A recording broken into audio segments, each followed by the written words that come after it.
過到嚟潮州，梗係要試一試潮汕火鍋啦。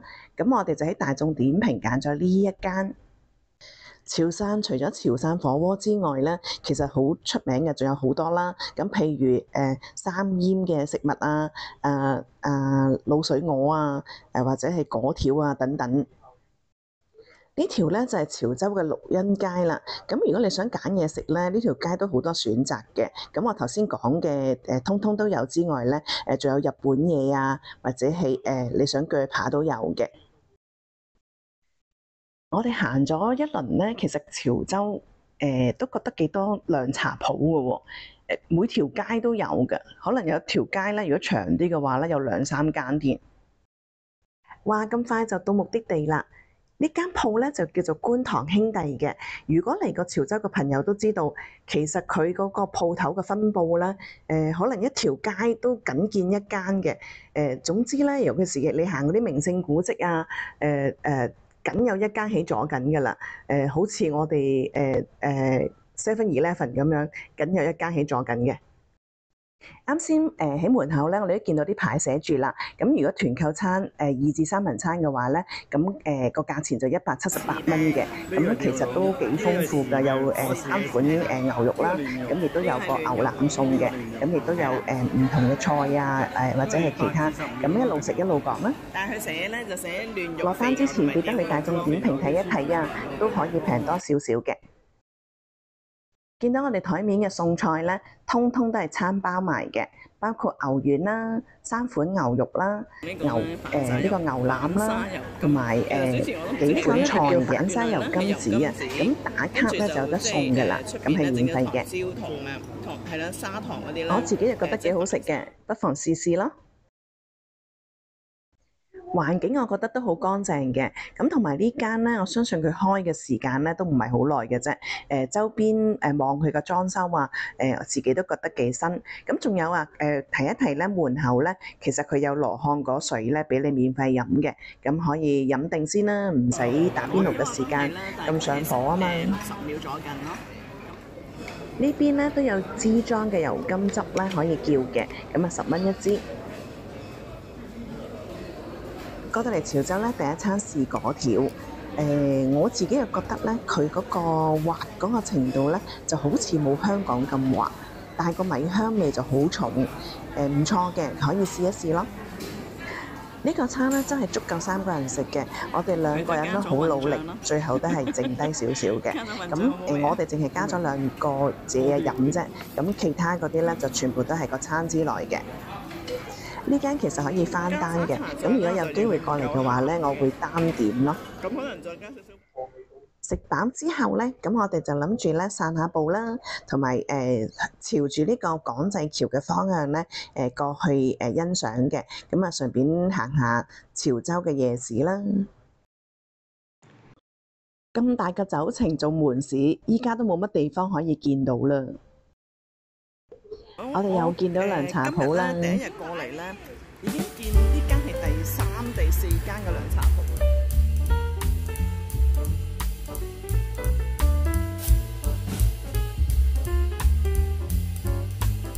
數就唔多咯。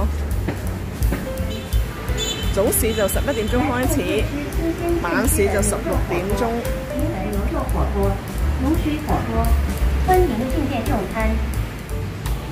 呢度咧係南門古夜市啊，咁入邊咧有啲檔口仔嘅食宵夜嘅又有啦，咁啊周圍咧嘅不過火鍋居多咯，我睇唔到個字，咁我翻去再 search 下睇係咩嚟嘅啦，放大啲睇唔睇到先。呢個牛舌道38蚊一份，五番字喺邊度？49蚊。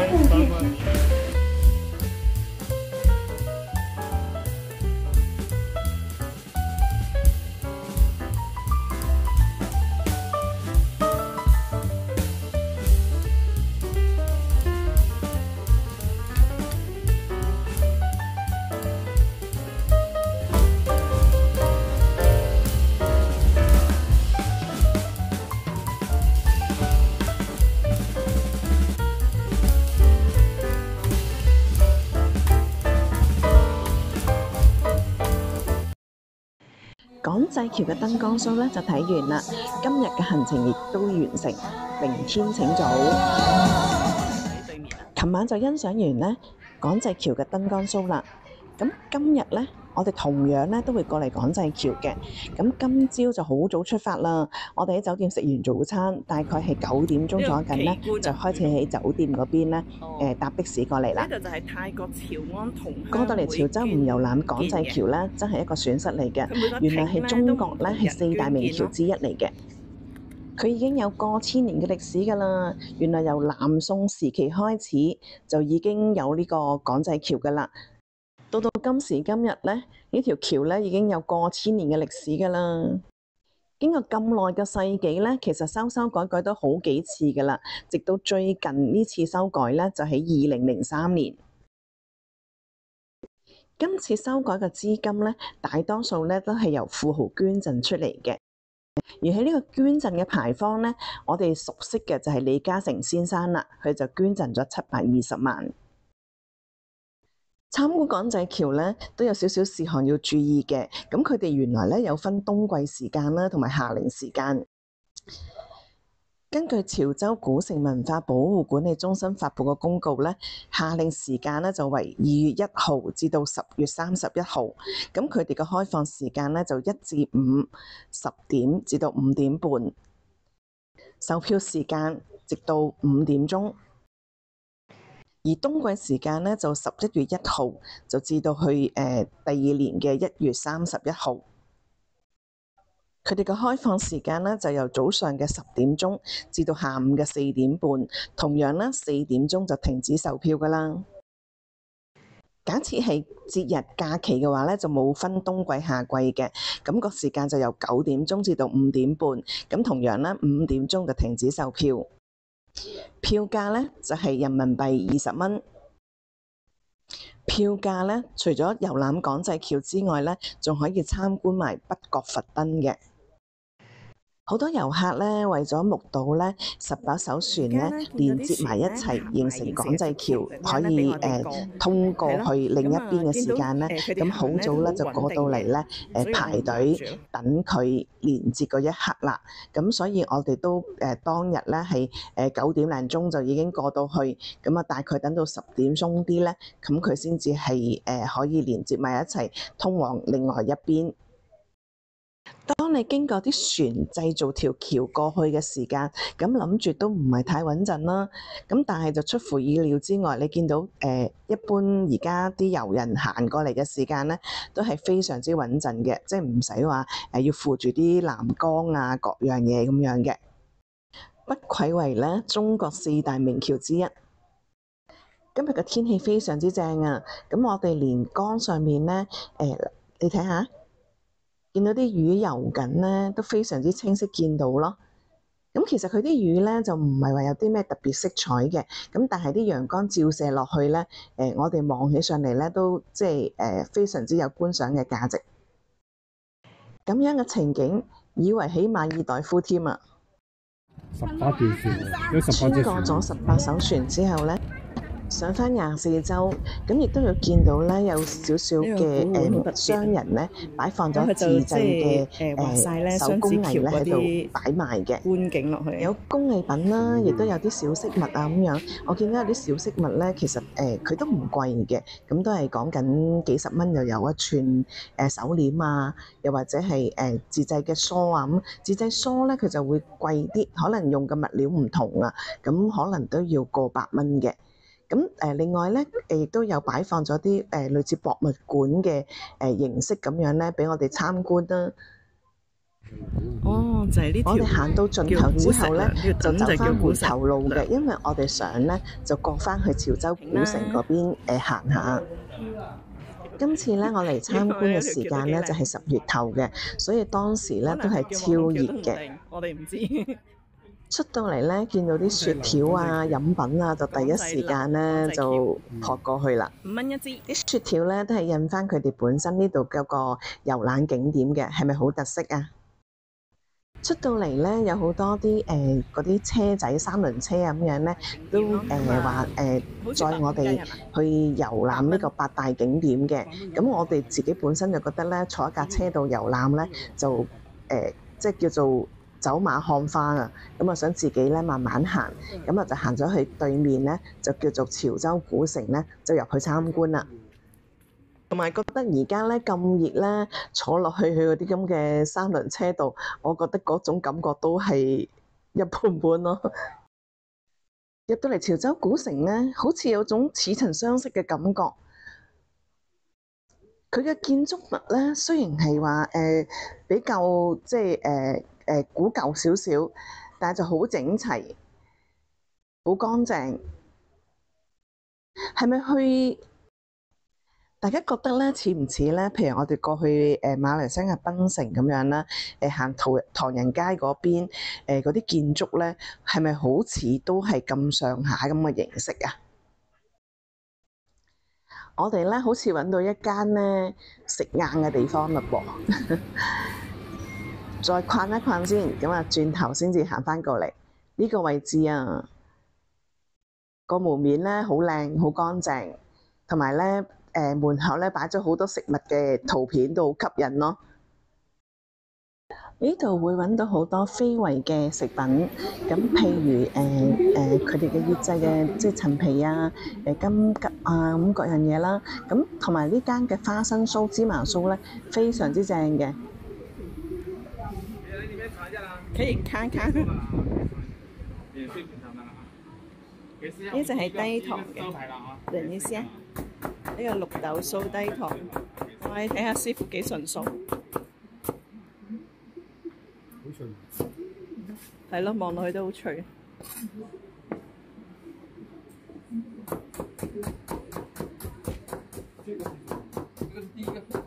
呢個咧就28蚊一包，就200克嘅。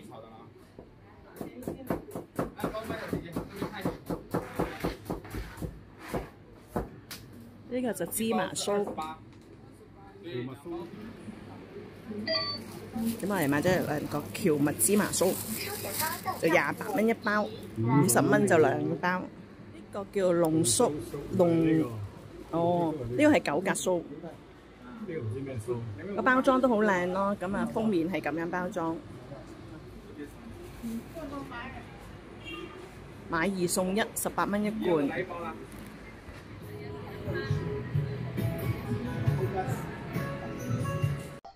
老醬道，你見佢咧喺度咧不停咁樣炒咧，你唔好以為佢真係喺度即係整啲醬出嚟啊，扮嘢嘅啫。行潮州古城咧，你唔使驚買唔到嘢咯，因為周圍都係有啲俾你試食啊，有啲驗造啊，其實咩風味都有咯。咁主力都係即係買翻佢哋潮州嘅地道嘢啦，尤其是係腐乳餅啊，潮州嘅即係譬如話陳皮檸檬啊，或者係呢啲咁嘅醬汁啊咁樣咧，包裝啦，佢喺度咧就包裝埋。如果要嘅時間，呢個菜脯啦，呢隻咩反沙嗰啲喎，反沙油金喎，2蚊一塊啫喎。呢啲好有童年嘅回憶啊！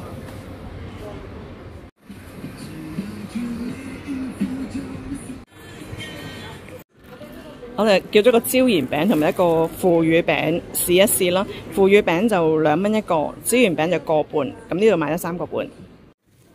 我都係中意食腐乳餅多啲，買啲翻去做手信先。椒鹽餅咧，唔係呢個腐乳餅就好食嘅，佢而家咧仲熱熱地嘅。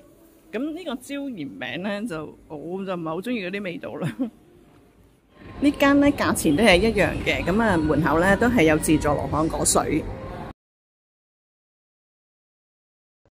最終咧，我哋都係揀翻雷記咧食晏嘅，因為想試下佢啲粿條同埋牛丸。咁頭先姐姐就話呢個牛丸牛肉粿條咧就係最多人食嘅，咁我哋就想試牛肉啦。咁我哋嘗試下咧，就叫個牛肉粿條同埋牛丸子錯試下啲腸粉咯，就叫咗個海鮮腸粉。咁咁我見到佢呢度咧，加2蚊就有隻蛋啦，加3蚊就有溏心蛋，加皮蛋就2蚊，咁同埋加香菇咧就2蚊。咁啊，嘗試下加香菇咯。嚟嘅時間咧，我都驚熱嘅，因為我見佢淨係開風扇，咁又開大個門，咁原來都有空調嘅，有落嚟咧有少少風扇吹落嚟嘅自然風咧，感覺上坐喺度都幾舒服。呢個海鮮腸粉加咗香菇嘅，咁啊本身腸粉就30蚊，加香菇2蚊，即係32啦。今日就係我哋嘅中午飯啦，有呢個紫菜牛丸啦，牛肉果條啦，同埋海鮮腸粉嘅，咁 total 應該係95蚊。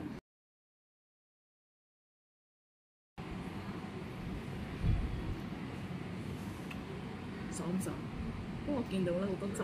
普通牛肉味。呢間鋪咧，食物嘅分數咧，我哋就唔會話覺得佢好高分。好似好鮮軟我最欣賞佢個樓底啊，咁啊夠晒高，咁變咗咧，雖然佢話佢開咗空調，但係因為佢中門大開啊，咁變咗始終都會走咗啲冷氣㗎嘛，咁佢只係開個風扇，即係扯啲風啫，咁令到你坐喺度咧就好舒服，陰陰涼涼咁樣。食完個晏之後咧，我哋行多一陣咧，就返咗酒店休息。咁啊，跟住咧去到黃昏時間就再出返嚟。咁我諗住行牌坊街啦。咁原來咧牌坊街同呢個潮州古城咧，其實都係同一個地方嚟嘅喎。只不過咧佢方向咧入去個方向就唔同。咁同埋咧佢入去嘅時間咧就喺城入邊入。咁而牌坊街咧佢就打橫咧係一路起嗰啲牌坊咧落去嘅。咁變咗咧，初咧我哋都唔知嘅，其實晏晝嗰時我哋已經行咗牌坊街嘅好幾個牌坊噶啦，但係都冇為意，仲係以為佢係潮州古城嘅特色之一。係啊，即係今朝可以嚟嘅，嗰個真係太遠。我呢度咧牛肉丸咧10蚊一碗啊！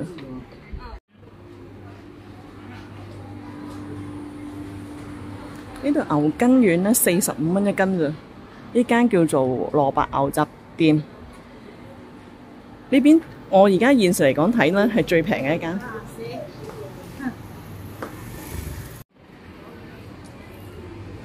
大利絲平。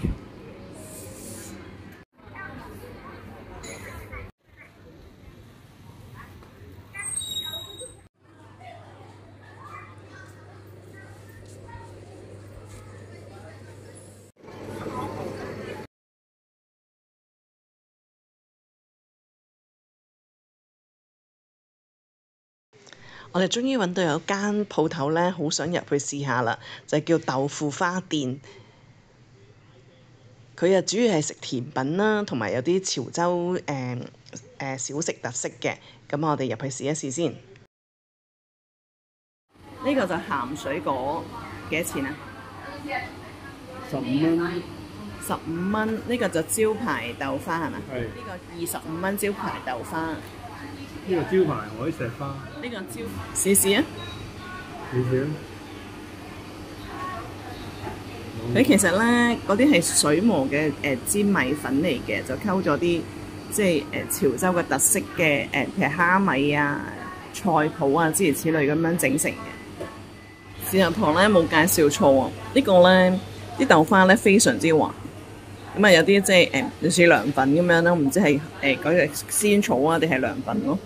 咁啊有啲芋圓啦，跟住有啲水果紅豆、芒果同埋西米露嘅，非常之正。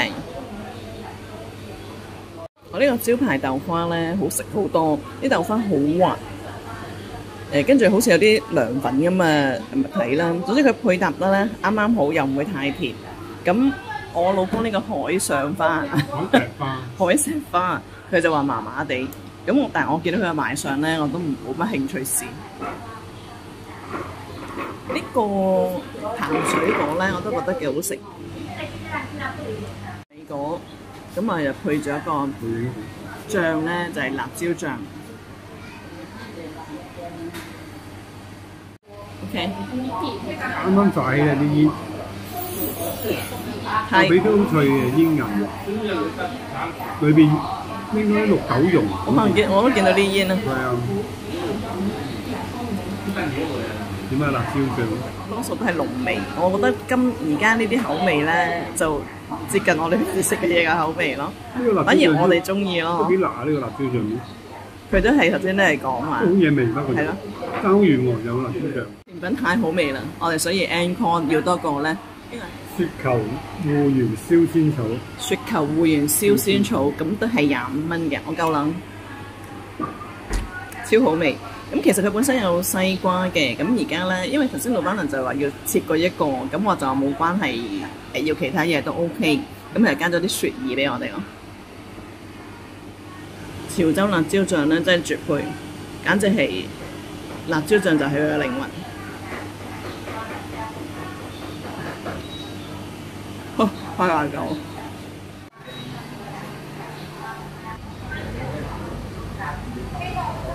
豆花。我們這邊才好看。係啊，一枝班啊，好味啊！這邊也可以。呢個豆花，好吃哈。好吃。綁眼，行完之後，其實我哋而家行緊啲鋪頭咧，好多我哋今日行碗啊19個9。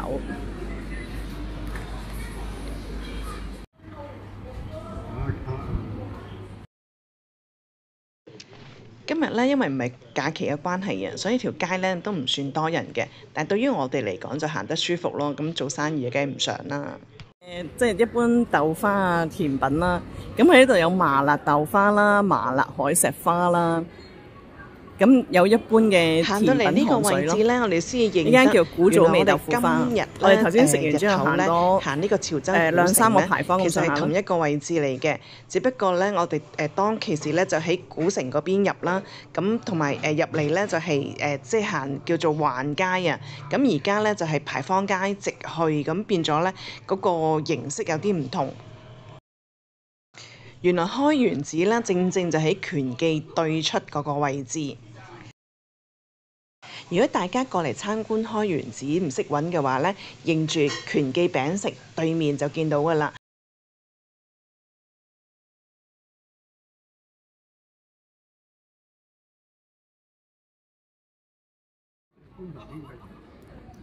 佢開嘅時間咧就上晝6點半至到下晝5點鐘。咁我哋而家已經係7點鐘啦，所以就收咗工啦。以前呢度咧有口井嘅，叫開元古井，咁而家就封咗啦。睇下歷史先，呢度我哋今日晏晝都行過嘅，咁啊夜晚行同日頭行咧有唔同嘅滋味咯，有另外一種嘅樂趣。夜晚行咧，我就喺而家嘅天氣咧就建議多啲嘅。我哋咧原來係潮州遊客服務中心嘅位置嚟嘅，咁有啲咩諮詢咧可以入去問咯。呢個區咧，而家我哋望到咧，起碼有3個或者以上咧喺度做緊直播。一路行緊過嚟咧，我哋都見到好幾個，係咯，所以呢度係幾咁熱鬧。冰苗可能感染接孔腿打射、登革热等疾病，感染潮州的朋友，使用人类要做体温共赴健康。呢度咧，其實個街實在太大啦，你好難行得晒咯。咁我哋而家第2次再行咧，都冇可能行晒啲橫街。華僑飲食店。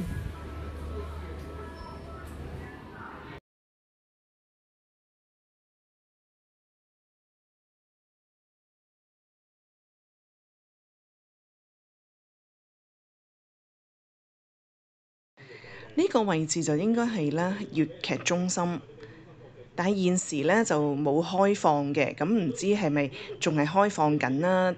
定係已經冇做㗎啦？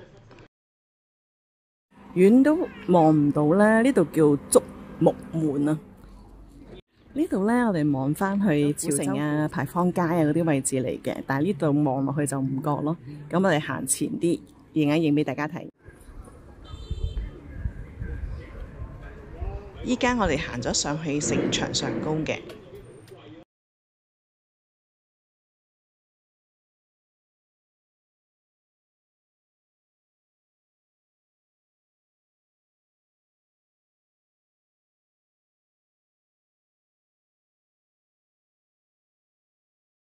我哋就喺城牆影落去嘅。咁我哋今朝咧就港濟橋個入口位啦。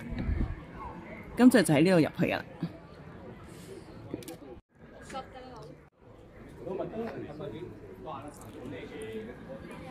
有啲網紅喺度拍緊，佢哋好專業啊，換晒戲服啊，換晒古裝咁喺度拍攝。夜遊完畢，咁我哋第二朝呢，就過咗去街市嗰度遊覽下潮州街市嗰個情況嘅。望落去都幾闊咯，咁而家我哋過返馬路望一望先。阿燕家雞，我望到都好新鮮喎，啲雞好似啱啱開工咁樣。咁啊有啲菜啊、雜貨店啊咁樣啦。呢邊咧有啲雲吞皮啊、啲糕點啊咁樣。我呢隻咩糕嚟？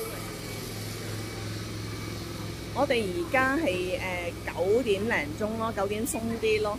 咁見佢咧菜市場，譬如魚檔咧就未開晒嘅。而家都好似休息。係咯。有啲滷水嘅豬肉蓮藕都好似滷水咁樣，佢係滷水啊，係啊，滷水獅頭鵝啦，有新鮮嘅雞，係咯，反而雜貨鋪幾多啊？嗬，油金。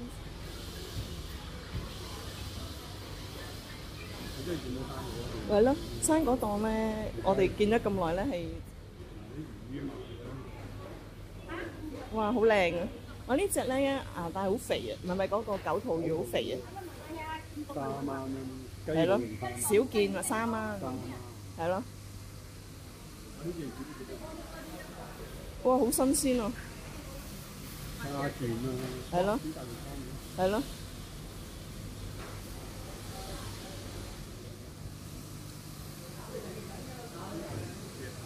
包嚟啊！超大隻喎！大連咯，大連包啊！你講㗎咋？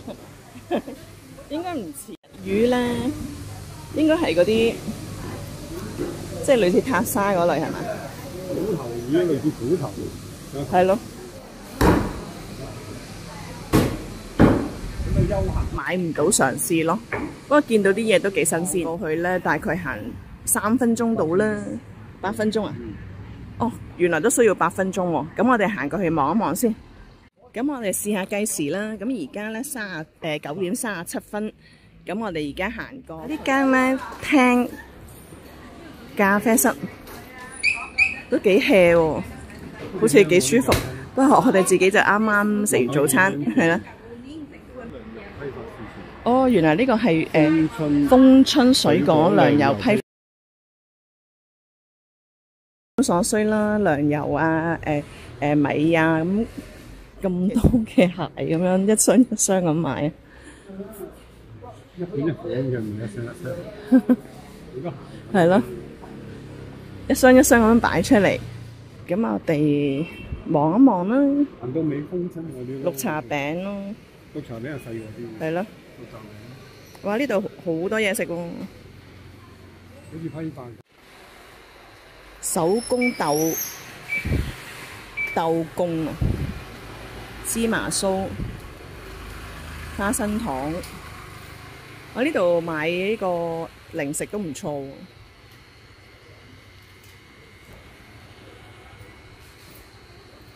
我哋望一望先。到呢間咧應該係即係食品批發嚟嘅，好多嘢買啊！即係一嚟到咧，原本諗住都話唔買嘢㗎啦，都忍唔住手咯。咁而家我老公就埋緊單，咁我就望下周邊仲有啲咩可以買。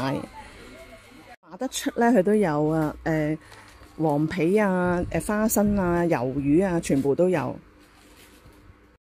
你哋咧，如果過嚟咧，想買啲小食咧，記住呢間芬春市場叫做錦潮副食。你係啦，超平啊！你真係唔好喺嗰啲旅遊區。我哋琴日喺旅遊區買咧，其實買2樣花生糖咁樣啦，咁其實都已經去到50幾蚊啊、50蚊啊咁樣噶啦。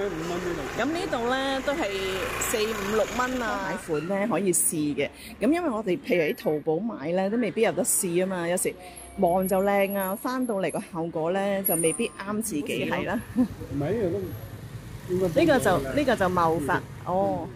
係喎，潮州新春市場呢度，我哋原本都諗住路過㗎咋，但係真係值得一行。譬如你想買鞋啊、買家庭用品啊嗰啲，其實佢就批發市場嚟嘅，咁啊可以行一行咯。我見好多我哋頭先買嗰度零食咧，好多婆仔啊，其實佢哋都買慣咗啦，佢哋都仲係用緊咧現金去支付嘅。呢間分價啊嗰啲咧，呢度好多啲。紅燈籠啊，咁啊2間鋪頭啦，應該就唔同老闆嘅。我哋又睇一睇啊，潮州如果係拍街嘅時段係點樣收費啊？頭1個鐘咧就係5蚊，跟住超過1個鐘咧，每半個鐘就3蚊。咁原來咧佢係夜晚時間咧就係唔使收錢嘅。咁由幾時開始咧？就夜晚11點鐘。至到第二朝嘅8點半，咁如果一日嘅收費咧，最高就30蚊，同一個車輛咧就即係如果1個月開始累計嘅，最高就唔會收多過500蚊咯。跟住咧行緊過去咧，就另外仲有一個市場嘅，咁我哋喺嗰度咧都買咗啲海味啊，同埋藥材咁樣。咁買完之後咧就跟住返酒店 check out 啦。咁 check out 咗之後咧，我哋去咗飲茶嘅。咁但間酒樓咧我都覺得唔係好值得即係介紹俾大家，同埋推薦俾大家，咁所以冇影出嚟。潮州咧，我覺得咧1年4季除咗夏季之外咧，其他季節都值得過嚟嘅。咁因為夏天過嚟咧，實在太熱啦，好多地方都要行，咁變咗就自己就會辛苦少少咯。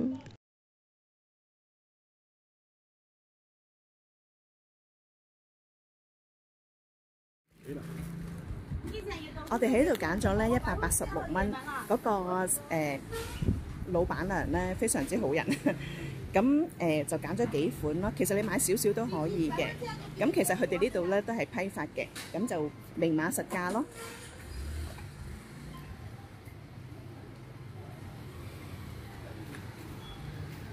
粉麵賣嘅，咁如果喺呢邊住就 OK 啦。